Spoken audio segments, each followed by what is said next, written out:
Hello students, today we will discuss the further part of background of drama or history of drama. In this lecture, we will discuss restoration period.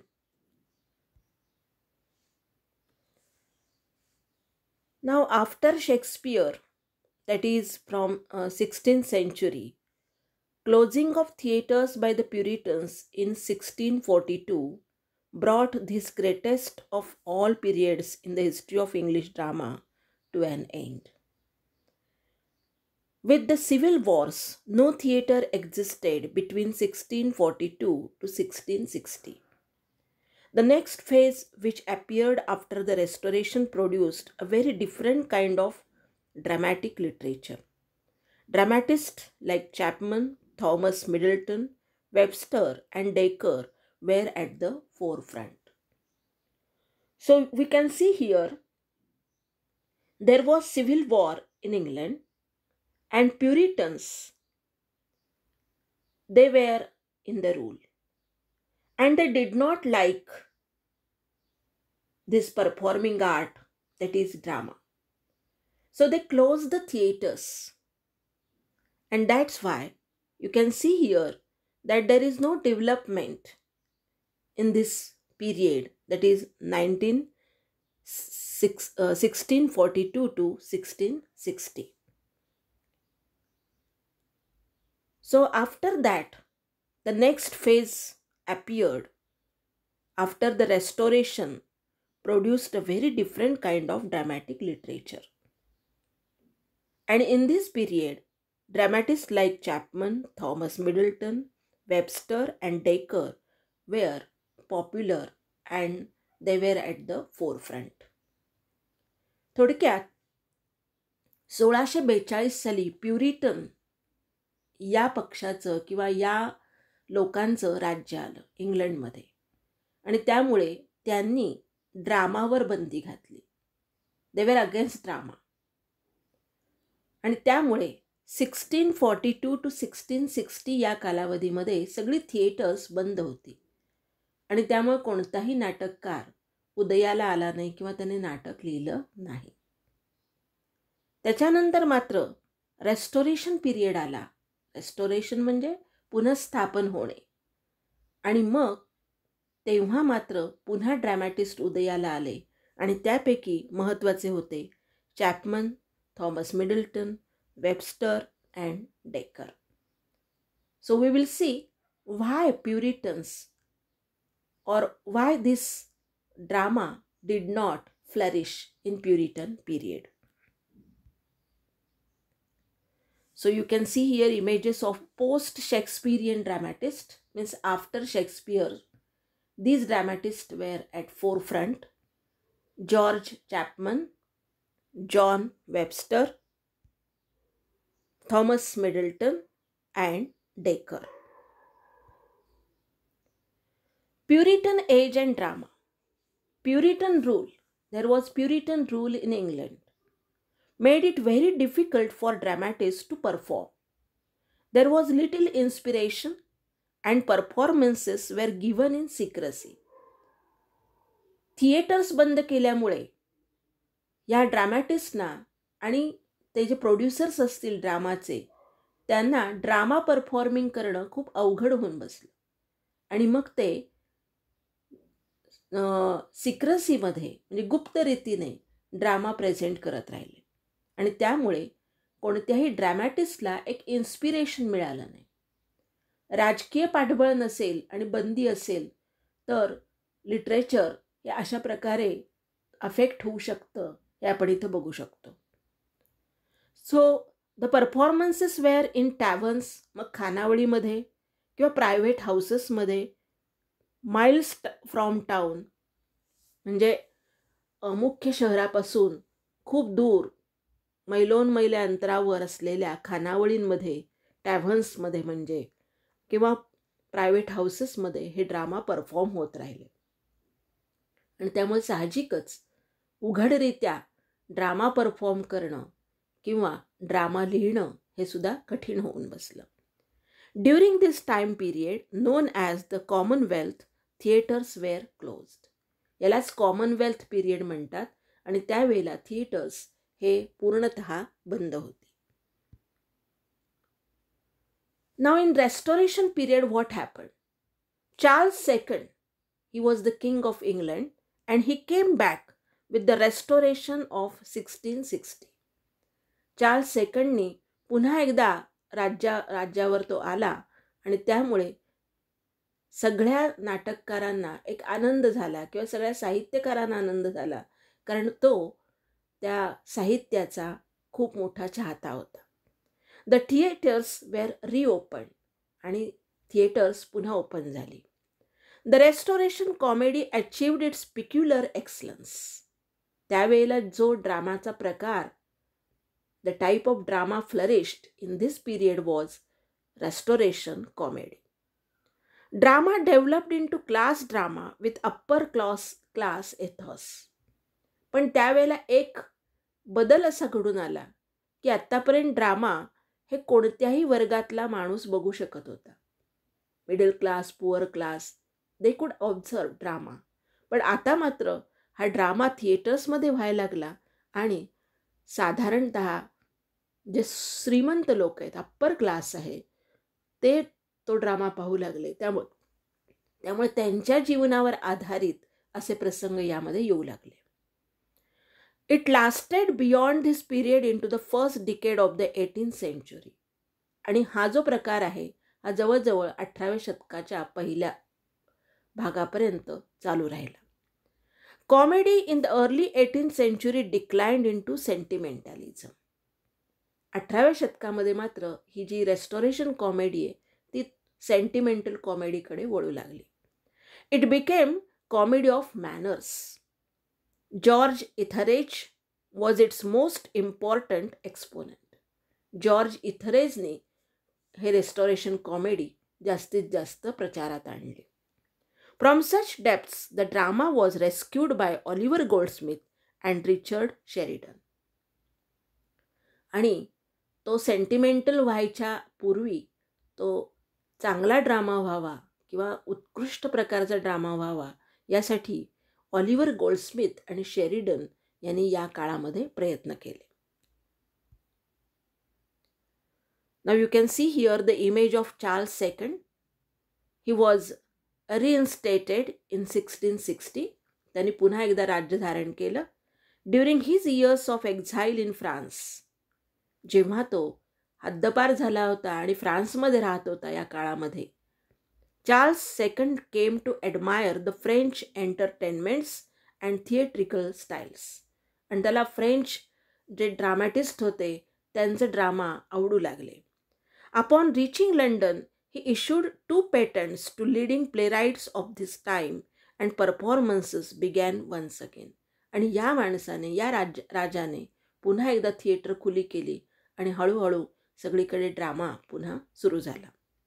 So the credit goes to Charles II because he had these patents and he declared that there will be performances again in the theaters. Now, drama in restoration period. How was the drama? The theaters which were closed in 1642 were opened during the restoration. Consequently, त्याचाच परिणाम म्हणून the plays were written for the play houses. जे play houses जे होते, theatres होते, त्यांच्यासाठी हे drama लिहिले जाऊ लागले. It gave rise to development of the comedy of manners. याच काळामध्ये कॉमेडीचा एक प्रकार आला आणि तो म्हणजे comedy of manners, which portrayed the sophisticated life of the dominant class of society. आता कॉमेडी ऑफ मॅनर्समध्ये नेमकं काय दर्शवलं होतं, तर हा जो सर्वात श्रीमंत वर्ग होता यांचे जे विचार होते किंवा यांचे जे राहण्याची पद्धती होती, स्टाईल ऑफ लाईफ होती, that was expressed in comedy of manners. Now restoration drama and characters. मग यावेळेचे ड्रामा आणि त्यावेळेचे कॅरेक्टर्स त्या ड्रामामधले कसे होते. Restoration drama was far inferior to Elizabethan drama. आता हे लक्षात घेतलं पाहिजे की because of Puritan rule there was some bad effect, adverse effect on drama. कारण या काळामध्ये हे जे ड्रॅमॅटिस्ट होते, या ड्रॅमॅटिस्टना एक प्रकारची प्रेरणा नसल्यामुळे त्यांच्याकडे दुसरा काही पर्याय नव्हता. मग त्यांनी काय केलं, आजूबाजूचा जो श्रीमंत वर्ग आहे त्यांच्या मॅनर्समध्ये त्यांना जे काही खटकलं किंवा त्यांना जे काही उपहास करण्याजोगं आढळलं, त्यांनी त्याच्यावर ड्रामा लिहायला सुरुवात केली. आणि त्यामुळे क्वालिटी इन द सेन्स जर विचार केला तर शेक्सपियरचे जे ड्रामामध्ये एक रिचनेस होता किंवा वेबस्टरच्या ड्रामामध्ये जो रिचनेस होता तो मात्र आता रेस्टोरेशन ड्रामामध्ये राहिला नाही. The early playwrights used powerful original characters in their works.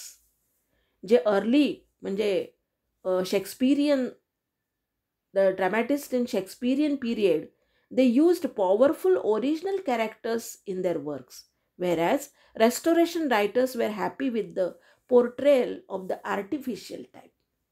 म्हणजे हे जे श्रीमंत लोक कृत्रिमपणे जे राहतात, म्हणजे पार्टीजमध्ये वगैरे कसे वागतात, एकमेकांशी त्यांचं संबंध कसे असतात, वरवरचे असतात, तर हे पोर्ट्रे करण्यामध्ये किंवा हे चित्रित करण्यामध्ये ड्रामा जास्तीत जास्त ते लिहू लागले. The works of playwriter reflected a small section of life with an age of perfection.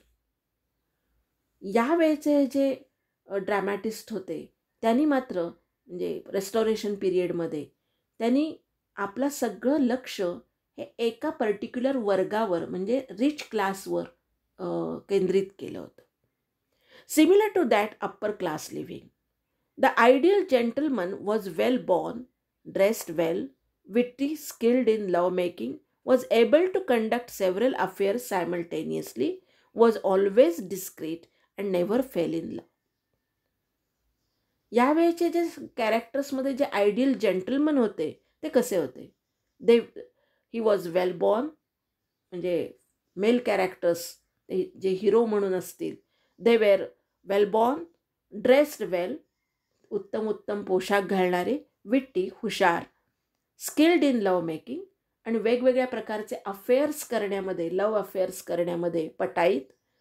त्यानंतर एकाच वेळेला अनेक स्त्रियांशी संबंध ठेवण्यामध्ये पटाईत असलेले असे हे श्रीमंत वर्गातील लोक होते. अँड फॅशनेबल यंग लेडी, त्यावेळची लेडी होती fashionable. She was familiar with the world of intrigue, तिला अशा प्रकारच्या वातावरणाची सवय असलेली. त्यानंतर इंट्रिग म्हणजे कट कारस्थान करण्यामध्ये हुशार. If she was a widow, समजा ती विधवा असेल, or married to an older man, she could take a lover. म्हणजे या सगळे कॅरेक्टर्स साधारणतः यामध्ये असे दिसतात की ती जर विधवा असेल किंवा तिचं लग्न एखाद्या वृद्धाशी झालं असेल तर तिला एखादा लव्हर, बॉयफ्रेंड असू शकतो. As long as she was not found out, जोपर्यंत ते उघडकीस येत नाही तोपर्यंत तिला गुप्तपणे एखादा बॉयफ्रेंड असू शकेल. If she was married, she should not expect कॉन्स्टन्सी in her husband. आणि ती जर मॅरिड असेल तर तिने नवऱ्यामध्ये मात्र तो कन्सिस्टन्सी किंवा प्रेमसंबंधामधला जो सातत्य आहे ते तिने एक्सपेक्ट करता कामा नये, म्हणजे त्याचे अफेअर्स तिने चालवून घेतली पाहिजेत. अशा प्रकारची ती फॅशनेबल लेडी होती. These were the characters in these restoration comedies. Now restoration comedy, what is it and why was it created? याची गरज का भासली? Comedy is applied to plays that end with happiness. कॉमेडीचं आपल्याला डेफिनेशन माहिती आहे, that it ends with happiness. During restoration period, writers wrote comedies criticizing the society as people, particularly upper classes, living without moral standards. यावेळेचा समाजच एकूण नीतिमत्ता न मानणारा, अशा प्रकारचे marital affairs जास्तीत जास्त असणारा, म्हणजे विवाहबाह्य संबंध त्याला मान्यता देणारा आणि कृत्रिम वागणारा असा हा त्यावेळेचा जो अप्पर क्लास किंवा जो श्रीमंत वर्ग होता तो तसा होता. मग या ड्रॅमॅटिस्टनी त्यांना क्रिटिसाइज केलेलं आहे, त्याच्यावर टीका केलेली आहे की हे किती चुकीचं आहे अशा प्रकारचं हास्यामधून त्यांनी, कॉमेडीमधून त्यांनी मांडण्याचा प्रकार केला. The restoration dramatist wrote works based on a satirical observation. उपहासात्मक ह्या कॉमेडी ऑफ मॅनर्स आहेत, of the social behaviour. So restoration comedies are also called comedy of manners. म्हणजे त्यावेळेचे लोक खोटं खोटं कसं वागत होते, त्यांना नीतिमत्ता कशी नव्हती, आणि अशा प्रकारे विवाहबाह्य संबंध ठेवण्यामध्ये त्यांना कसा इंटरेस्ट होता, त्याच्यावर टीका करणारे असे हे ड्रामाज आहेत. आणि त्यामुळेच त्यांना कॉमेडी ऑफ मॅनर्स असं म्हटलं जातं. What were the features of comedy? It was written in prose. शेक्सपियरच्या काळामध्ये it could be written in वर्स, म्हणजे पोएट्री असायची शेक्सपियरच्या काळामधल्या नाटकामध्ये. ब्लँक व्हर्समध्ये थॉमस किडनी लिहिलं होतं. पण इथं मात्र it was completely in prose, म्हणजे गद्यमय भाषा. It had the function to teach people good manners. आणि त्याचं एक एम होतं, ते ठरलेलं होतं, to teach people good manners, showing what were bad behaviours. त्यांच्याच वागण्यातून, त्यांच्या ह्याच्यामधून ते चुकीचं कसं वागतायत हे दाखवून देण्याकडे त्यांचं उद्दिष्ट होतं. It was humorous and funny. आणि अर्थातच विनोदी अशी नाटकांची परंपरा होती. It was written using wit and play words. शाब्दिक जे विनोद असतात ते जास्त होते, आणि एकूणच बुद्धिमान लोकांना पटकन कळून येईल असे हे ड्रामाज होते. Famous restoration comedies. या काळामध्ये ज्या कॉमेडीज लिहिल्या गेल्या त्या कोणत्या होत्या आणि कॉमेडियन्स किंवा कॉमेडी रायटर्स कोण होते? William Wycherley, the country wife, हे त्याचं प्रसिद्ध ड्रामा आहे. William Congreve, the way of the world. George Etherege, the man of the mode. So these were the 3 comedies. They were very popular in Restoration period. What is sentimental comedy? After that, the comedy became sentimental. So what is it? It is an 18th century dramatic genre. 18व्या शतकामध्ये ही comedy उदयाला आली. It evokes emotions like pity, sorrow and sympathy. याच्यामध्ये जास्तीत जास्त भावनांना महत्त्व दिलेलं आहे. जसं की पिटी असेल म्हणजे सहानुभूती असेल, सॉरो दुःख असेल, किंवा सिम्पथी असेल. This comedy is nearer to tragedy. याचा कल जो आहे तो ट्रॅजेडीकडे वळणार आहे, कॉमेडी असली तरी. The purpose of the writers was to produce tears rather than laughter. लोकांच्या डोळ्यामध्ये अश्रू आले पाहिजेत अशा प्रकारची ही सेंटिमेंटल कॉमेडी लिहिली गेली. It was popular among middle class audience. आणि सर्वात महत्त्वाचं म्हणजे याचा जो ऑडियन्स होता तो मिडल क्लास होता. Now after restoration and sentimentalism you can see Oliver Goldsmith. He was a greatest dramatist. So he was born in 10th November 1728 and died at 4th April 1774. He was an Irish novelist, playwright, that is dramatist, and poet, who is best known for his novel The Vicar of Wakefield, that is his famous novel, and his pastoral poem The Deserted Village, and his plays The Good-Natured Man and She Stoops to Conquer, first performed in 1773. So here is the image of Oliver Goldsmith. He was famous, popular dramatist in this period. You can see the images front page of The Vicar of Wakefield and She Stoops to Conquer. With Sheridan, something of the brilliance of Restoration dialogue returned into comedy, but with more genial atmosphere. Sheridan हा जो नाटककार होता त्याच्यामुळे restoration डायलॉग्समध्ये, restoration कॉमेडीमधल्या डायलॉग्समध्ये पुन्हा एकदा शेक्सपिरियन impact जाणवू लागला. The characters were firmly presented with clarity. कॅरेक्टर्समध्ये क्लॅरिटी, एक स्पष्टपणा यायला लागला. Reminiscent of Jonson but with no depth in Sheridan's world, no new interpretation of human nature. Ben जॉन्सनची जी कॉमेडी होती त्याच्याशी थोडीशी जवळ जाणारी ही कॉमेडी होती, पण तरीसुद्धा त्याच्यामध्ये new interpretation of human nature, म्हणजे मानवी स्वभावाचं नवीन इंटरप्रिटेशन असं काही त्याच्यामध्ये नव्हतं. In this he was nearer to Oscar Wilde than to Johnson. You can see here image of Richard Brinsley Sheridan is famed for his nimble and witty comedies of manners. So he wrote comedy of manners and they were witty, the most famous of which is The School for Scandal. The Guardian's theatre critic Michael Billington places Sheridan's work in the great tradition of English artificial comedy written mainly by Irishmen and running from the Restoration to Oscar Wilde. So he is nearer to Oscar Wilde, that is stated here, and his famous comedy was The School for Scandal. Richard Brinsley Sheridan's comedies, you can see here, The School for Scandal and The Rivals.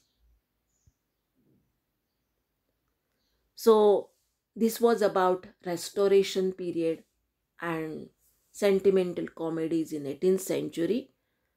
I hope that you have understood the points here, and you will read the entire history of drama that is given in your textbook very carefully and try to solve the activities based on that.